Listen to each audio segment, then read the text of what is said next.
Well, I'm going to bring in the Dyson. This is a V6 cordless vacuum. Actually, has a really good battery in it. Seems to be working really well, and it's the original battery. Excuse me, it's a new battery. Did I say original? It's a new battery. So, I've been waiting for this. The last two,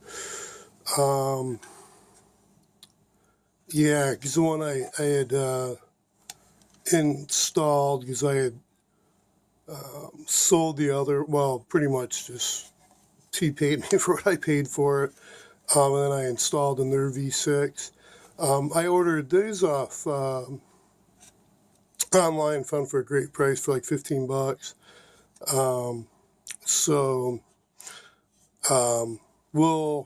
next install this into here, and then I'll probably disassemble that battery for the cells. And then I'm thinking, I'm just stubborn. I'll probably wind up taking a boost converter for the DC 56. I probably shouldn't spend $10 on doing that, but make like a little boost converter adapter specifically just for that battery pack. Battery management system, if either in parallel with those 6 cells or separate if I get more bold into detailing how that battery management system works. But anyways, for now I'll make a video testing the time to see, because I think the V8 will run a little longer than the V7.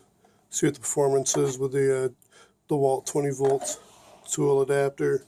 So hey, keep your eyes peeled for these Dysons, because the V6, I think it's a DC65 uses the V6 batteries also. Don't quote me, but check that out.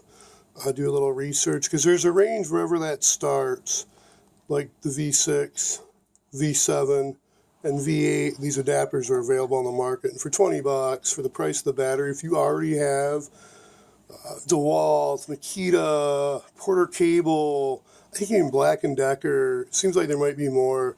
They sell these battery adapters, and you can use your power tool batteries, which if you've got, like, say, the 5 amp hour or 4 amp hour batteries, they last longer than the even new Dyson batteries. So I think worth the investment. Okay, till next time, be safe, stay healthy.